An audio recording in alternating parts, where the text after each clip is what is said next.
My name is Niru de Silva. Just to give you a little bit of background about myself, I'm originally from this area. I grew up in Manassas, was born and raised out there. This one's not going to get any claps, I'm sure. I went to the University of Virginia for thanks. for college. And then from there, I became a focus missionary. All right. And I was serving at Columbia University in New York. I served in Focus for 7 years, just up until this last June. And I served as a regional director for the last 3 years of my time there before I started to hear the call to step out of that role and being called back home. I kind of feel like I was just sent on this crazy journey. I became Catholic here. I'm a convert to the faith. I used to be atheist at Holy Trinity in Gainesville. I had this experience of coming to know the Lord. And then 5 months later, I was shipped off to other dioceses and then all across the country and the world. And so when I started to pray, like, okay, am I being called to lead Focus? And God started to present this opportunity. I was like, whoa, that's kind of beautiful. Like He sent me, He brought me, made me Catholic here, and now He's going to take that experience and bring it home. So I'm really excited. Now I serve as the coordinator of the young adult ministry for the Diocese of Arlington. So I'm around. Hit me up. All right, so let's start with a prayer. In the name of the Father, Son, and the Holy Spirit. Amen. Come, Holy Spirit. I pray that you just descend upon this space, this room, and I pray that you descend upon my heart, my mind, my lips. And I pray that I will have the grace and the humility to hand over everything to you, so that it's not my words, it's not my mind, it's not my own thoughts, but that it's yours. Lord, there are so many things in this day and age that we give our hearts to as idols. And I know that you want to use this time, this little time that I have to speak, as a way to proclaim your good news and to help us to just let go of those things, the things that we hold on to, the things that we say, no, Lord, I will not be with you. Lord, I would rather this. Help me to just have the words that will reach whoever it is. If there are many people here, if there's even just one person, Lord, or even if that one person is just myself. I pray that you will help me to be open to the words that will reach that soul, that will bring about conversion, bring about renunciation of idols. Through the intercession of St. Paul Miki, we pray. Amen. In the name of the Father, Son, and the Holy Spirit. Amen. Okay. Probably the most interesting thing about me, I guess, is that I'm a newlywed. My wife is in the back there. I was married on December 28th, so just over a month ago. Yeah.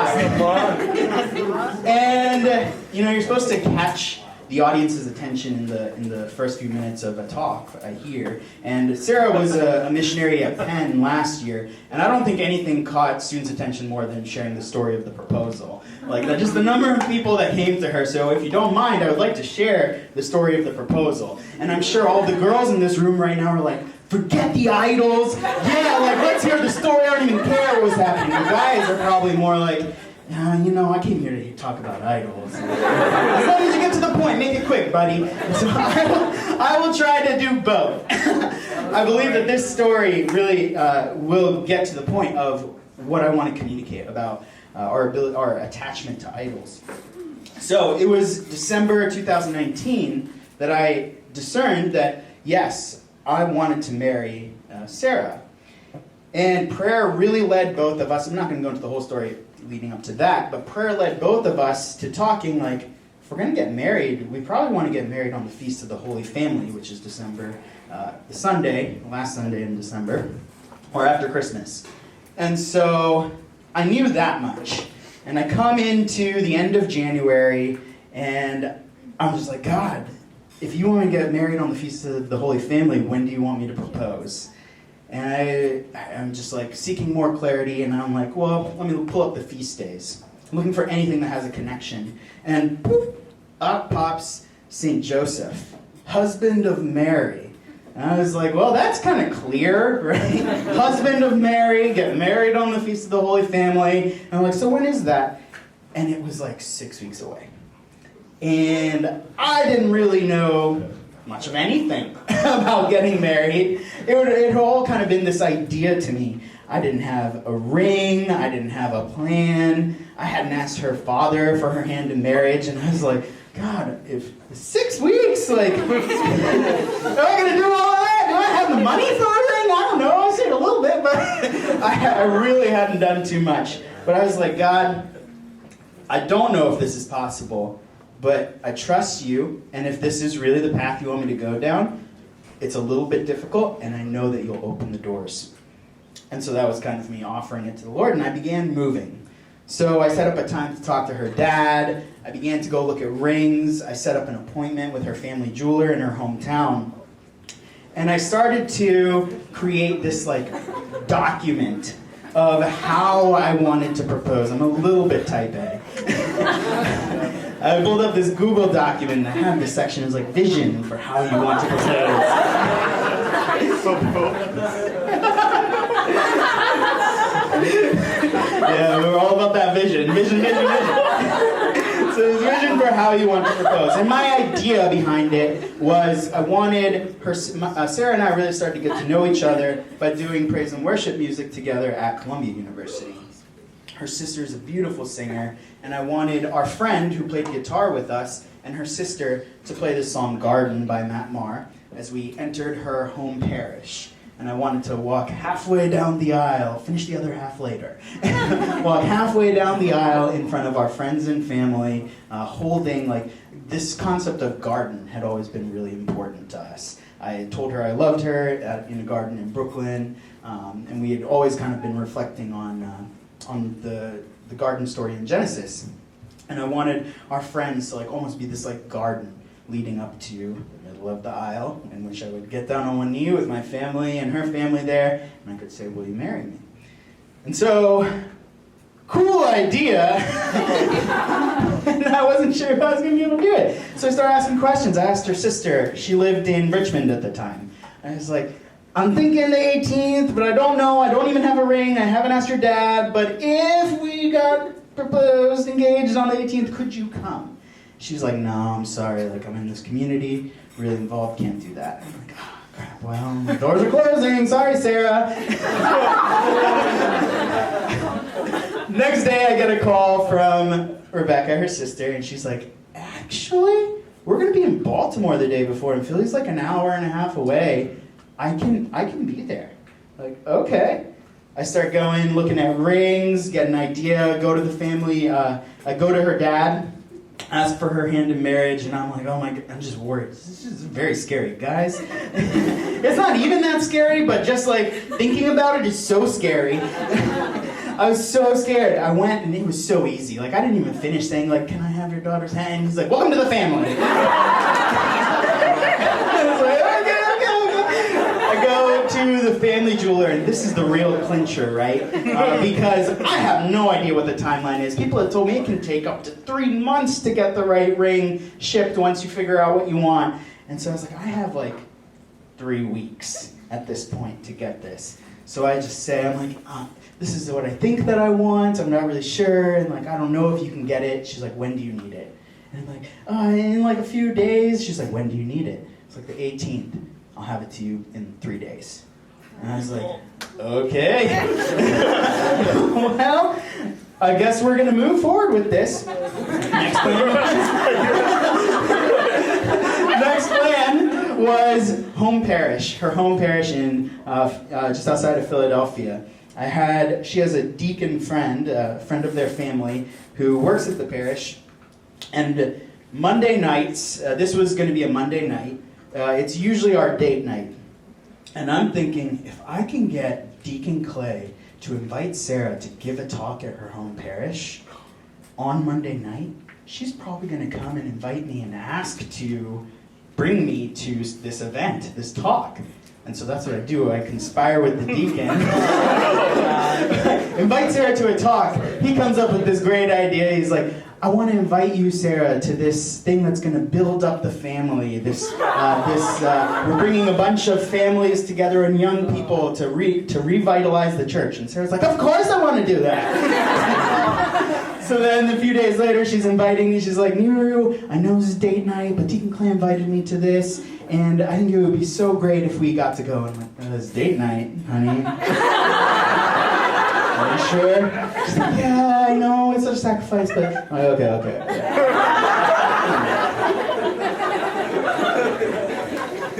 So fast forward, everything's set up, sister's there, family's there, they've lined up, I've given them the whole vision document to enact my vision to make it come to life. I'm driving Sarah over, and it's beautiful. Everything was just perfect. It was exactly the way that I wanted. Even the little things that didn't go exactly the way were even better. And it was just so beautiful, walking her halfway down, seeing our friends, holding candles and these little leaves, really being a garden. And I got down on one knee right between her parents and mine, and I got to ask her to marry me. And she said yes. And the reason that I want to tell you this is because I want to, like, when you hear this story, right, I imagine that a lot of you are like, oh, that's nice, that's so beautiful. Like, some of you might say, I want something like that, or I want to do something like that, right? Some of you might be wrestling with the idea of, like, could that ever happen to me? You know, I was that person. I wrestled with the idea of if that could ever happen to me. But what I want to do is tell you that already has happened to you. It's happening to you. Like, you think about it, I literally tried to create this garden over the course of 6 weeks so that I could have my bride come, I could get down on one knee. I put all of this effort, all of this work into making it perfect for her. So when I got down on one knee, she would say, yes, I do want to marry you. I want to receive you. I want to give you everything that I am. And I want to receive all that you have. God did that infinitely more. Like, actually, he created a real garden. He created all of creation over the course of 6 days. And all of that almost is like a dowry, right? To woo you. You know, and it might seem, oh, that's such a hokey idea. Oh, that's so kind of silly. But no, like, I want to invoke this real story. If there's any emotions going on in you at all, like, this even more is your story. God wanted to give himself entirely to you. He got down on one knee, and he said, will you marry me? And what he's waiting for is the I do. We're meant to say, I do. But you guys know how that story goes. We say, I don't. The fall of man. The image that we hear of in the scriptures of idolatry is the golden calf. But I would say that we tend to not see golden calves very often, especially out here in Western culture. But at the heart of idolatry, it's anything that turns that I do into an I don't. Idolatry is what takes your I do and converts it into an I don't. It's only when we say I do that we will actually be fulfilled. One of my favorite quotes is from John Paul II at World Youth Day in 2000. It's a little bit of a lengthy quote, but it's so beautiful. I'm going to read it to you. It says, "It is Jesus that you seek when you dream of happiness. He is waiting for you when nothing else you find satisfies you. He is the beauty to which you are so attracted. It is he who provoked you with that thirst for fullness that will not let you settle for compromise. It is he who urges you to shed the masks of a false life. It is he who reads in your heart your most genuine choices. the choices that others try to stifle. It is Jesus who stirs in you the desire to do something great with your lives, the will to follow an ideal, the refusal to allow yourselves to be ground down by mediocrity, the courage to commit yourselves humbly and patiently to improving yourselves and society, making the world more deeply human and more deeply fraternal. We do that all the time. We're always looking. There's things that rile us up. It might not even be in the church. It doesn't have to be. No matter who you are, the people that are here, the people that are out there, the people that are in the worst, most depraved places, all of them are doing something because they are seeking something more. They're seeking happiness.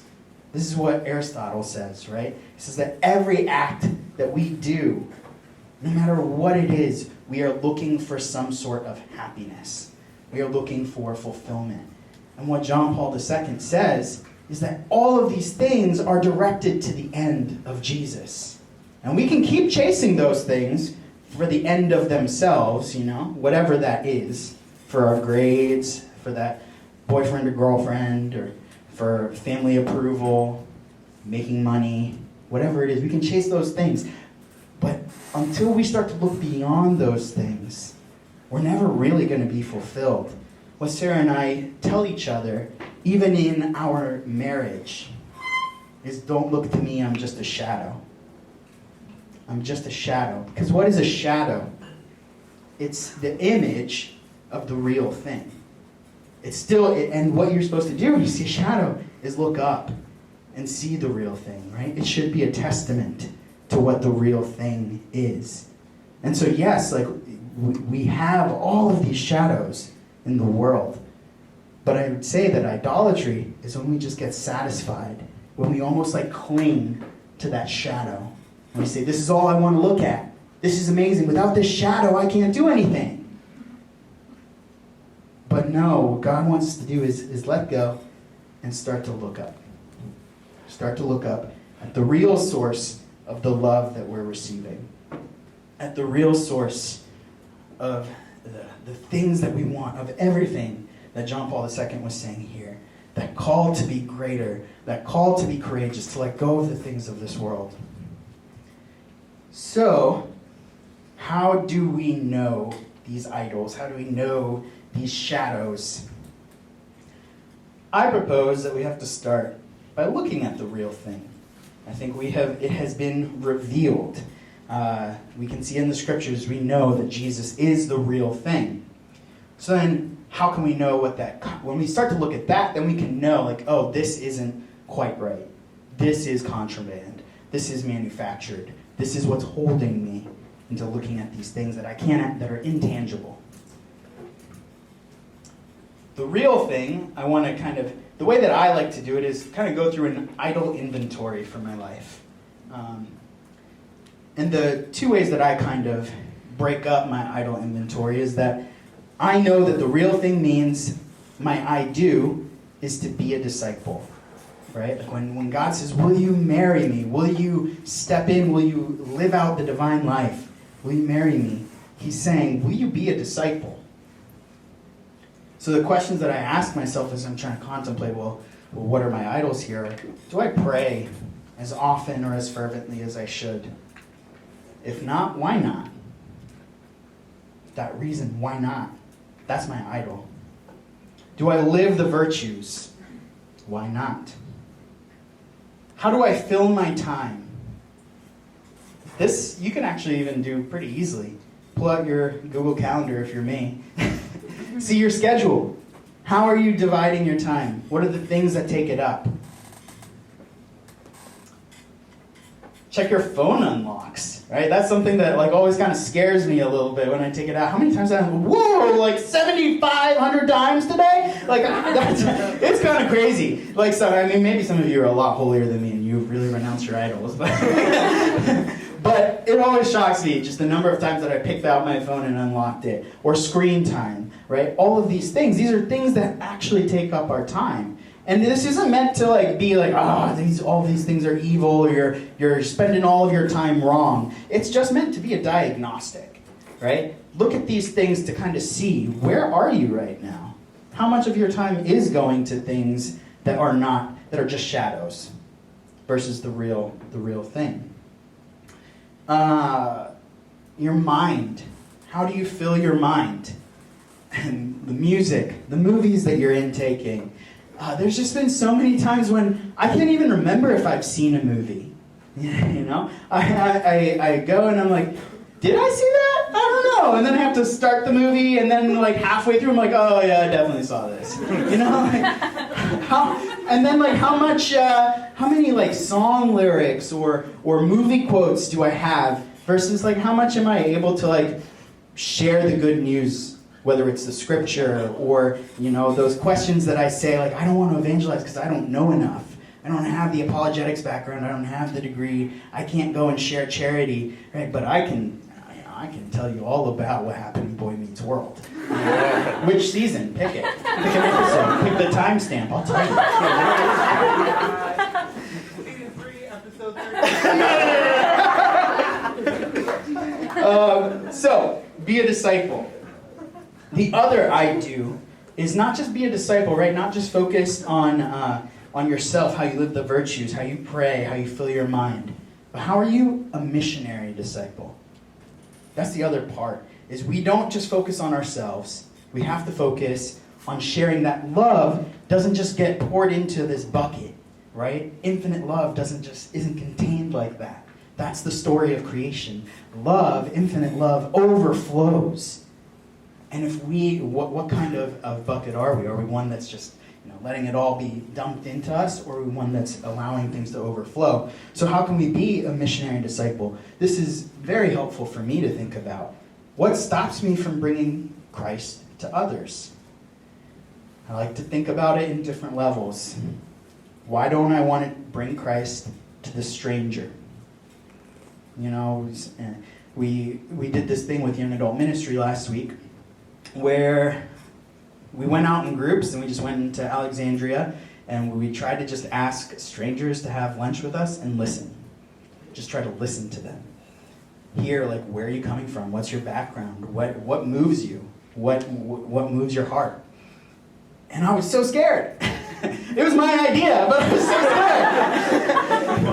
As soon as, and there was this moment, we were going to go out in groups, but then one of the girls is pregnant, and she's like, I think I actually have to sit this one out. And I was like, okay. So then you guys all go in groups, and I guess I'm going on my own. Bye! And I just, run. And I'm like, the only way I'm going to do this is if I, go hardcore into it and just not even think about it and do it.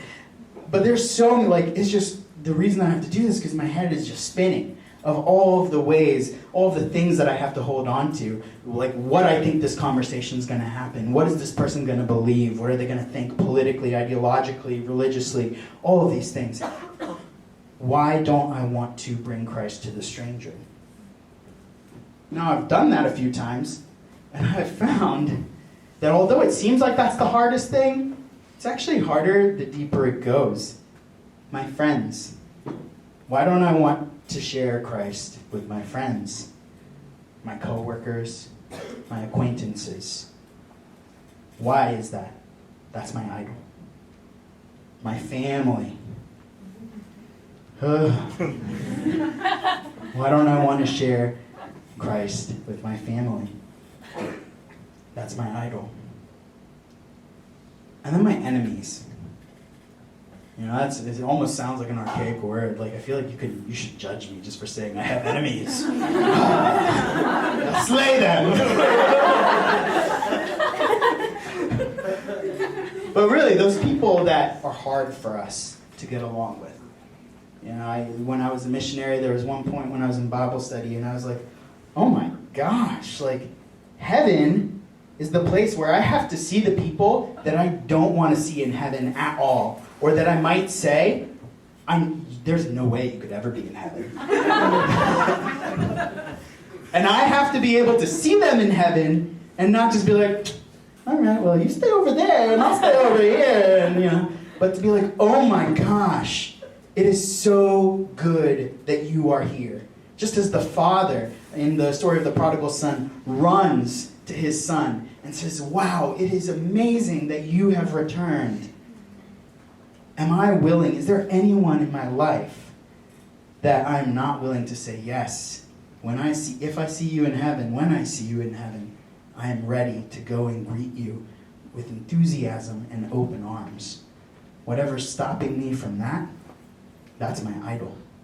That's my idol. So, as we reflect, as we take an inventory of what these idols are, right? Like, I can't tell you what an idol is across the board, because the idols are really forged individually by us and for us, right? But I think what's at the heart of it is that, right? Is what turns our I do's into I don'ts. And the solution to really going at our idols, to getting rid of idolatry, is to actually flip the narrative.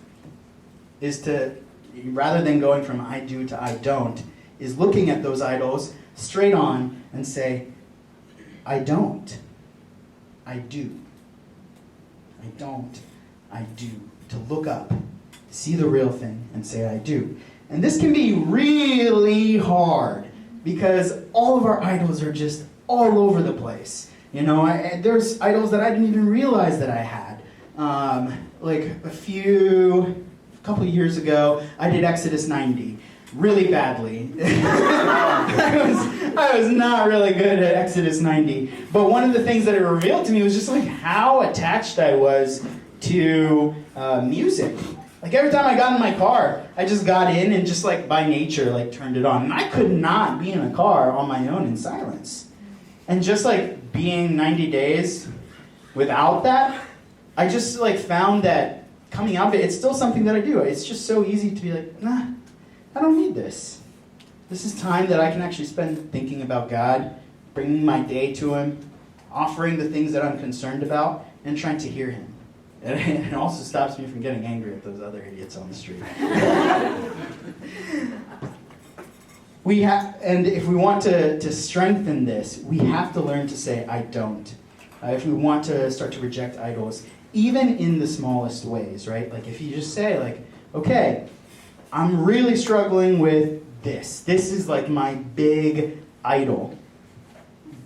Sometimes, you need to talk to a spiritual director about it, but sometimes it's better to really just start focusing on those smaller things first. The small idols, and just get into the habit of saying no. Because the truth is, the world has just trained you to say yes to anything that you want. My spiritual life was the worst when I was in New York City. Because there was just so many things that anything you want is right there. There's just so many things, and you can have it in an instant. Something that you thought you could only get in China, no, it's like right there for you. And just learning to say yes, it's unsuspecting, right? You're just like, oh, who really cares? It's just $1 for this thing, or this thing that I let my eyes stay on for more than I should, or the way that my mind doesn't like really bring these things to the Lord. Like all of these things, it's just so easy all the time. And the more you say yes in little ways to the idols, your brain just neurologically makes pathways. That's the way our minds work. It's just constantly trying to make things easier and easier so that it doesn't have to put all this energy. So if you train yourself to say yes, the moment you have this like, I want that, then you're going to keep saying yes to other things that you shouldn't want, but that you do want. And you buck that trend by saying no in small ways. And so that's like really, I really enjoyed the brilliance of fasting when I was in New York. That was like the biggest weapon that I had, was like little things like you put a pebble in your shoe, or you just learn to say no to drinking soda, or whatever those things are. The more you say no to those little things, then you find your brain is making new pathways to say, no, it's easier to say no to this. It's easier to say no to this, until eventually you're conquering those giants, those giant idols. So, and then the last thing that I want to kind of mention is, who likes change? Does anybody here really like change? Transition times, right? Like, as I'm reflecting on my life and like my own idols, I just think that the times of transition were the times when I had the most renunciation of idols. And I think that's because the brilliance of transition is we start to just cling or find ourselves being comfortable with things. And then transition happens, change happens, and we're like, it's uncomfortable, it's different. And what that is, what you're experiencing there, is actually letting go of those idols.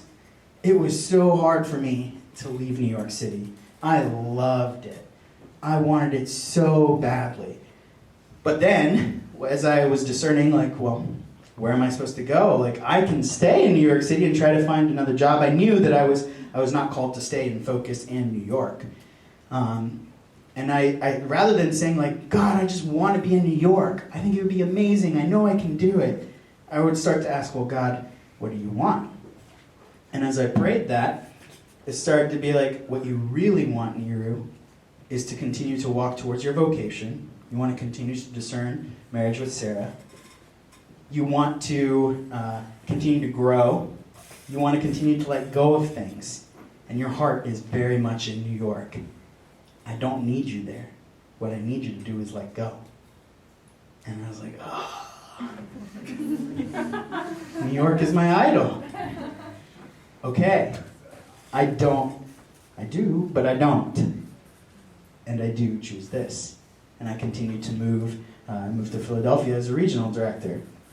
Focus was an idol for me. I loved it. And it's such a good, It was so good. But I started to realize, it's starting to become an idol. It's starting to become something that I'm just clinging to. So I need to say no to this. I know that I'm going to continue to live mission. I'm going to continue to really push and bring spiritual multiplication to a place wherever I'm called to go. But I need to say no. I don't. I do. I do to Christ. And so when you're in these times of transition, just remember that. Like, think about it. Like, is this hard for me? Well, why is it hard? What are the things that maybe I want a little bit too much? Because if you can start to take your eyes off that thing that you want so much and start to lift it up to God, where do you want me to be? Rather than just an I don't, it can become an I do. It can become your call to sanctity. So that's all I have about idols. I think that there's lots of, tangible things. I'm sorry. You can ask me questions, I guess. I have about 5 minutes or something like that. Is it 5 minutes? More than that? 20 minutes. All night. I have 20 minutes to answer all your questions about idols. So, yes, thank you very much. All right.